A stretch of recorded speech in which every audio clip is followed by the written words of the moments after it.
দক্ষিণ পলাহুজুৰিত কৃতি ছাত্ৰীৰ সম্বৰ্ধনা অনুষ্ঠান অনুষ্ঠিত।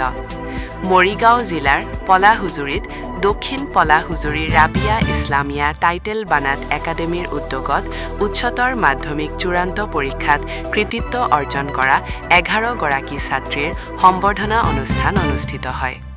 সভাখন প্ৰাক্তন গাঁও পঞ্চায়ত সভাপতি সাইফুল ইছলামে সভাপতিত্ব কৰে।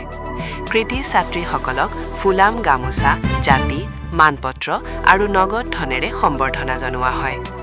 এই বছৰ একাডেমীৰ 100% উত্তীৰ্ণ ফলাফল অব্যাহত থাকে। 8 গৰাকী প্ৰথম বিভাগ আৰু 3 গৰাকী দ্বিতীয় বিভাগত উত্তীৰ্ণ হয়।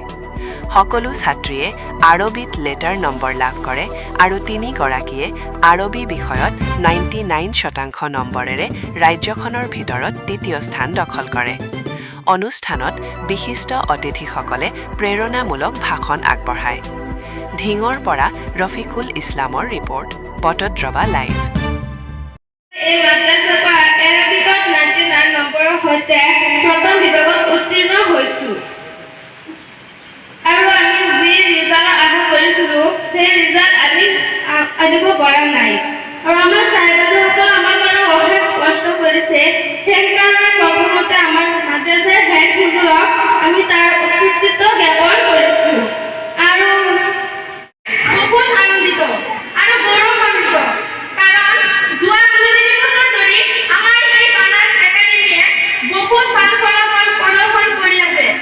লগতে আমাৰ ছাৰ-বাইদেউসকলে যিদৰে সহায় কৰি আছে আৰু পাঠদান দি আছে, তাৰ কাৰণে আমি ছাত্ৰী হিচাপে ছাৰ-বাইদেউসকলক ধন্যবাদ প্ৰদৰ্শন কৰিছোঁ।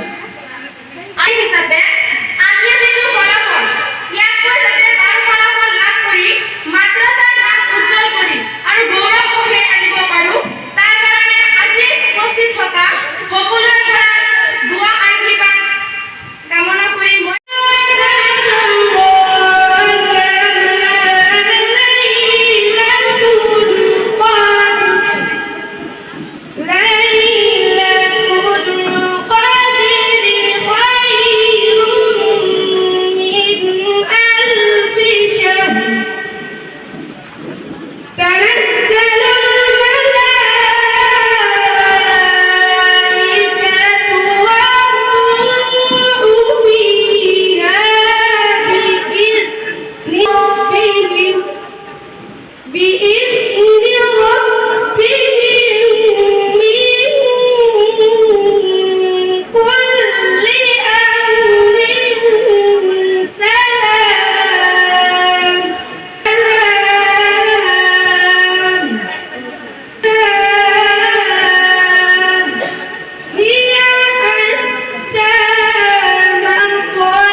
সাবিকুন নাহাৰ।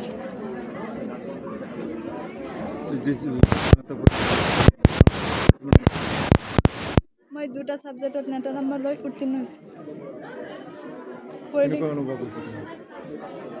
মই যিমানখিনি আশা কৰিছিলোঁ সিমানখিনি পোৱা নাই।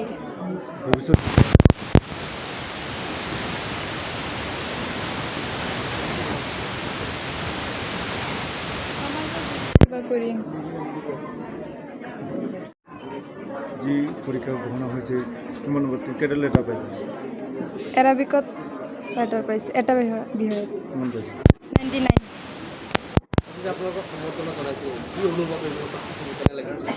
বহুত ভাল লাগিছে সম্বৰ্ধনা পাই, বহুত সুখী হৈছে।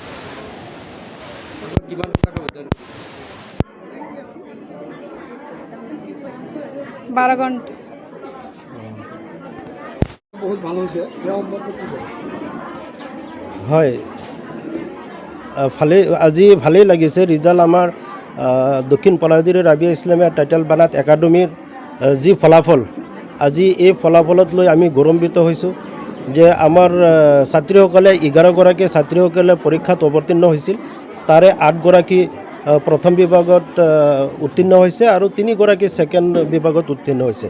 প্ৰথম বিভাগৰ 8 গৰাকীৰ মাজৰ পৰা আপোনাৰ আটাইকেইগৰাকী এৰাবিকত ভাল নম্বৰ লৈ অৰ্থাৎ লেটাৰ মাৰ্ক লৈ তেখেতে উত্তীৰ্ণ হ'ব পাৰিছে আৰু এগৰাকীয়ে আপোনাৰ পলিটিকেল চায়েন্সতো লেটাৰ মাৰ্ক পাইছে আৰু দুগৰাকী ছোৱালীয়ে 100ৰ পৰা 99% নম্বৰ অৰ্থাৎ 99 নম্বৰ অৰ্জন কৰিব পাইছে। ভৱিষ্যত আপোনালোকৰ কি পৰিকল্পনা, অনাগত দিনত কেনেধৰণৰ আৰু ফলাফল হ'ব? হয়, অহা দিনত আমি আমাৰ চেষ্টা আছে যাতে সকলো ছাত্ৰীয়ে আটাই ছাবজেক্টত অৰ্থাৎ সকলো ছাবজেক্টত আপোনাৰ লেটাৰ মাৰ্ক লৈ ভাল এটা ফলাফল আনিব পাৰে, তাৰেই আমাৰ কামনা আৰু এইটোৱে আমাৰ আশা। মই ইয়াত উপস্থিত হৈ সঁচাকৈ মই নিজে আপ্লুত হৈছোঁ, খুব আনন্দ পাইছোঁ। অতি আপ্ৰাণ চেষ্টাৰ ফলত তেওঁলোকে যে এনেকুৱা বেকৱাৰ্ড প্লেচত এখন শিক্ষানুষ্ঠান গঢ়ি তুলিছে আৰু নাৰীৰ সমাজত যে ইমান ধুনীয়াকৈ শিক্ষাদান কৰিছে, তাৰ বাবে আৰু তেওঁলোকে যি 11জন নে কেইজনে পৰীক্ষা দিছিলে তাৰে 8জন চাগে ফাৰ্ষ্ট ডিভিজন পাইছে, বাকী ছেকেণ্ড ডিভিজন পাইছে। সঁচাকৈ মই খুব আনন্দ হৈছোঁ আৰু খুবেই ভাল পাইছোঁ। আৰু যি দেখা পাইছোঁ আমি ইয়াত 100% ৰিজাল্ট হৈছে আৰু যিখিনি ফেচিলিটি আছে খুবেই এটা ভাল, একো অসুবিধা নাই। আৰু আপোনালোকৰ মাধ্যমে গাৰ্জেনসকলক মই জনাম যে আপোনালোকেও ইয়াত ছাত্ৰ ছাত্ৰী দিয়ক। আৰু ইতিমধ্যে মই জানিব পাৰিছোঁ খুব ভাল শিক্ষক, প্ৰশিক্ষণপ্ৰাপ্ত শিক্ষক, অৱসৰপ্ৰাপ্ত শিক্ষক তেওঁলোকে ইয়াত আহিছে, তেওঁলোকে যোগদান কৰিছে। সঁচাকৈ আশা ৰাখিছোঁ ভৱিষ্যতে, সুদূৰ ভৱিষ্যতে সাংঘাতিক ধৰণৰ এটা আৰু ভাল ফলাফল কৰিব বুলি আশা ৰাখিছোঁ।